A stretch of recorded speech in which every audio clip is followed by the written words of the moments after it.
Kitab Yeremia, Yeremia pasal 1. Judul: Inilah perkataan-perkataan Yeremia bin Hilkiah dari keturunan imam yang ada di Anatot di tanah Benyamin. Dalam zaman Yosia bin Amon, Raja Yehuda, dalam tahun yang ke-13 dari pemerintahannya, datanglah firman Tuhan kepada Yeremia. Firman itu datang juga dalam zaman Yoyakim bin Yosia, Raja Yehuda, sampai akhir tahun yang ke-11 zaman Zedekia bin Yosia, Raja Yehuda, hingga penduduk Yerusalem diangkut ke dalam pembuangan dalam bulan yang ke-5. Yeremia dipanggil dan diutus. Firman Tuhan datang kepadaku, bunyinya, "Sebelum aku membentuk engkau dalam rahim ibumu, aku telah mengenal engkau, dan sebelum engkau keluar dari kandungan, aku telah menguduskan engkau. Aku telah menetapkan engkau menjadi nabi bagi bangsa-bangsa." Maka aku menjawab, Tuhan Allah, sesungguhnya aku tidak pandai berbicara, sebab aku ini masih muda. Tetapi Tuhan berfirman kepadaku, "Janganlah katakan aku ini masih muda, tetapi kepada siapapun engkau kuutus, haruslah engkau pergi, dan apapun yang kuperintahkan kepadamu, haruslah kau sampaikan. Janganlah takut kepada mereka, sebab aku menyertai engkau untuk melepaskan engkau." Demikianlah firman Tuhan. Lalu Tuhan mengulurkan tangannya dan menjamah mulutku. Tuhan berfirman kepadaku, "Sesungguhnya aku menaruh perkataan-perkataanku ke dalam mulutmu. Ketahuilah, pada hari ini aku mengangkat engkau atas bangsa-bangsa dan atas kerajaan-kerajaan, untuk mencabut dan merobohkan, untuk membinasakan dan meruntuhkan, untuk membangun dan menanam." Sesudah itu firman Tuhan datang kepada aku bunyinya, "Apakah yang kau lihat, hai Yeremia?" Jawabku, "Aku melihat sebatang dahan pohon badam." Lalu firman Tuhan kepadaku, "Baik penglihatanmu, sebab aku siap sedia untuk melaksanakan firman-Ku." Firman Tuhan datang kepadaku untuk kedua kalinya. Bunyinya, "Apakah yang kau lihat?" Jawabku, "Aku melihat sebuah periuk yang mendidih, datangnya dari sebelah utara." Lalu firman Tuhan kepadaku, "Dari utara akan mengamuk malapetaka, menimpa segala penduduk negeri ini.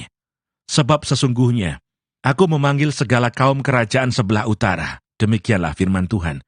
"Dan mereka akan datang dan mendirikan tahtanya masing-masing di mulut pintu-pintu gerbang Yerusalem, dekat segala tembok di sekelilingnya, dan dekat segala kota Yehuda.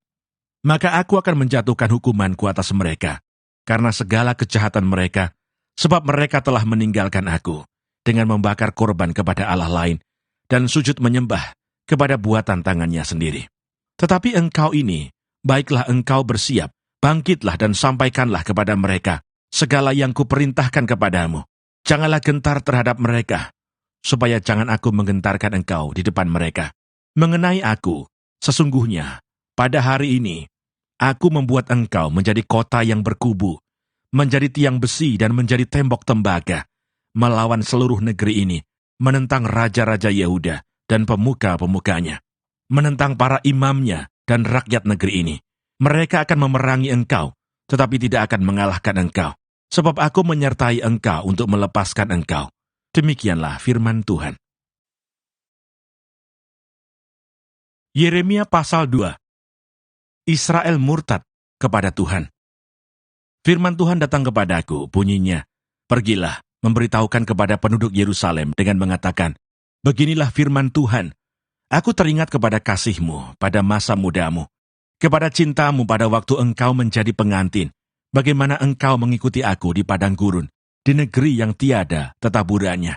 Ketika itu Israel kudus bagi Tuhan, sebagai buah bungaran dari hasil tanahnya. Semua orang yang memakannya menjadi bersalah, malapetaka menimpa mereka." Demikianlah firman Tuhan. Dengarkanlah firman Tuhan, hai kaum keturunan Yakub, hai segala kaum keluarga keturunan Israel.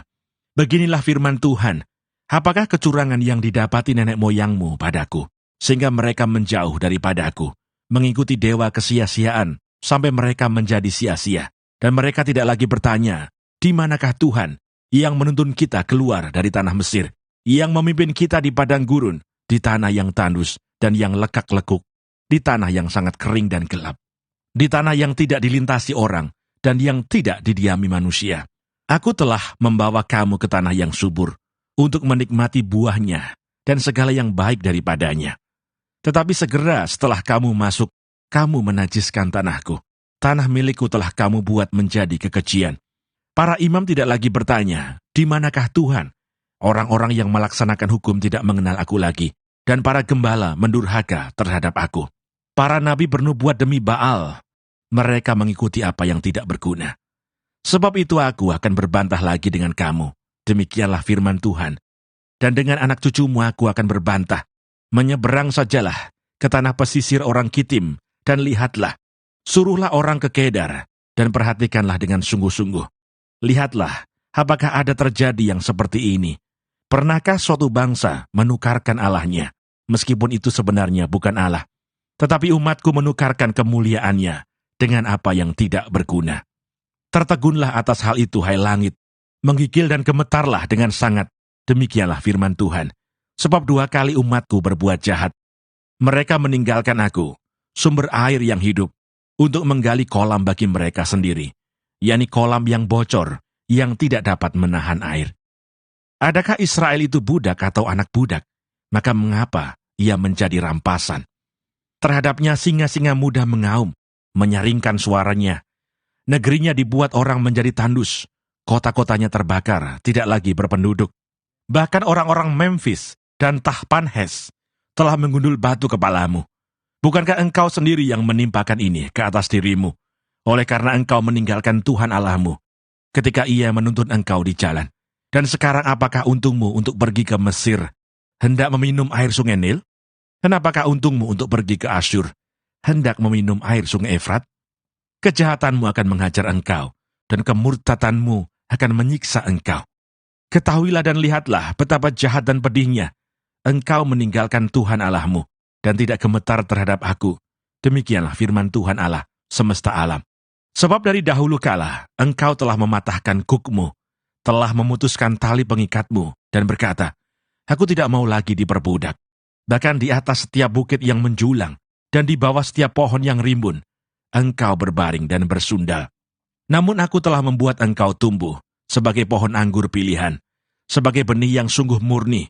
Betapa engkau berubah menjadi pohon berbau busuk, pohon anggur liar. Bahkan sekalipun engkau mencuci dirimu dengan air abu dan dengan banyak sabun, namun noda kesalahanmu tetap ada di depan mataku. Demikianlah firman Tuhan Allah. Bagaimanakah engkau berani berkata, aku tidak pernah menajiskan diriku, aku tidak pernah mengikuti para Baal? Lihatlah tingkah langkahmu di dalam lembah. Ketahuilah apa yang telah kau lakukan, hai unta betina yang ringan kaki, yang berlari-lari kian kemari, yang melepaskan diri lari ke padang gurun, karena ingin menghirup udara. Siapakah yang dapat menahan nafsunya untuk berjantan? Semua yang mencari dia tidak usah berlelah, mereka akan menemukannya dalam musim berjantan. Jagalah, supaya kakimu jangan tak bersepatu, dan supaya kerongkonganmu jangan haus. Tetapi engkau berkata, percuma saja, percuma, sebab aku cinta kepada orang-orang asing, jadi aku mau mengikuti mereka. Seperti malunya pencuri apabila kedapatan, demikianlah malunya kaum Israel, yakni para rajanya, pemukanya, para imamnya dan nabinya, yang berkata kepada sepotong kayu, engkaulah Bapakku, dan kepada batu, engkaulah yang melahirkan aku. Sungguh, mereka membelakangi aku dan tidak menghadapkan mukanya kepadaku. Tetapi pada waktu mereka ditimpa malapetaka, mereka berkata, bangkitlah menyelamatkan kami. Di manakah para Allahmu yang kau buat untuk dirimu? Biarlah mereka bangkit jika mereka dapat menyelamatkan engkau pada waktu malapetakamu. Sebab seperti banyaknya kotamu, demikian banyaknya para Allahmu, hai Yehuda. Mengapakah kamu mau berbantah dengan aku? Kamu sekalian telah mendurhaka kepadaku. Demikianlah firman Tuhan, sia-sia aku telah memukuli anak-anakmu.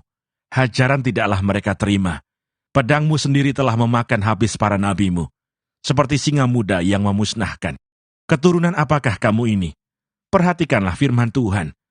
Sudahkah aku menjadi padang gurun bagi Israel, atau tanah yang gelap gulita? Maka mengapa umatku berkata, kami sudah bebas, kami tidak lagi mau datang kepadamu? Dapatkah seorang darah melupakan perhiasannya, atau seorang pengantin perempuan melupakan ikat pinggangnya? Tetapi umatku melupakan aku, sejak waktu yang tidak terbilang lamanya. Alangkah baiknya engkau mengatur jalanmu untuk mencari percintaan. Sebab itu juga engkau membiasakan segala jalanmu kepada kejahatan.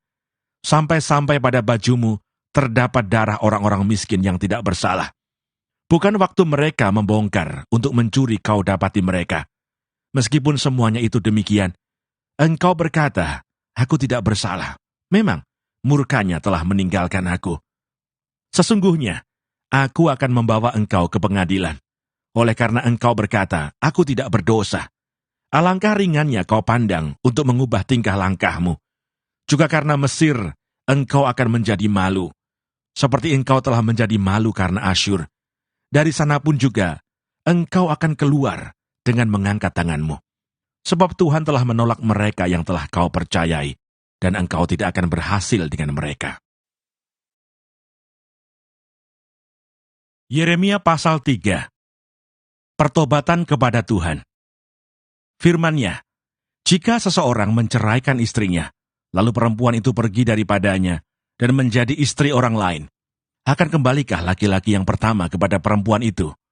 Bukankah negeri itu sudah tetap cemar? Engkau telah bersinah dengan banyak kekasih dan mau kembali kepada aku. Demikianlah firman Tuhan. Layangkanlah matamu ke bukit-bukit gundul dan lihatlah, di manakah engkau tidak pernah ditiduri? Di pinggir jalan-jalan engkau duduk menantikan kekasih, seperti seorang Arab di padang gurun. Engkau telah mencemarkan negeri dengan zinahmu dan dengan kejahatanmu. Sebab itu dirus hujan tertahan, dan hujan pada akhir musim tidak datang. Tetapi dahimu adalah dahi perempuan sundal. Engkau tidak mengenal malu. Bukankah baru saja engkau memanggil aku Bapakku? Engkaulah kawanku sejak kecil. Untuk selama-lamanyakah ia akan murka, atau menaruh dendam untuk seterusnya? Demikianlah katamu, namun engkau sedapat-dapatnya melakukan kejahatan. Israel dan Yehuda diajak kembali kepada Tuhan. Tuhan berfirman kepadaku dalam zaman Raja Yosia, sudahkah engkau melihat apa yang dilakukan Israel? Perempuan murtad itu, bagaimana dia naik ke atas setiap bukit yang menjulang dan pergi ke bawah setiap pohon yang rimbun untuk bersundal di sana. Pikirku, sesudah melakukan semuanya ini, ia akan kembali kepadaku, tetapi ia tidak kembali. Hal itu telah dilihat oleh Yehuda, saudaranya perempuan yang tidak setia. Dilihatnya bahwa oleh karena zinahnya, aku telah menceraikan Israel, perempuan murtad itu, dan memberikan kepadanya surat cerai. Namun Yehuda, saudaranya perempuan yang tidak setia itu, tidak takut, melainkan ia juga pun pergi bersundal. Dengan sundalnya yang sembrono itu, maka ia mencemarkan negeri dan berzinah dengan menyembah batu dan kayu. Juga dengan semuanya ini Yehuda, saudaranya perempuan yang tidak setia itu, tidak kembali kepadaku dengan tulus hatinya, tetapi dengan pura-pura. Demikianlah firman Tuhan. Dan Tuhan berfirman kepadaku, Israel perempuan murtad itu membuktikan dirinya lebih benar daripada Yehuda, perempuan yang tidak setia itu. Pergilah menyerukan perkataan-perkataan ini ke utara. Katakanlah, kembalilah hai Israel, perempuan murtad. Demikianlah firman Tuhan. Mukaku tidak akan muram terhadap kamu, sebab aku ini murah hati.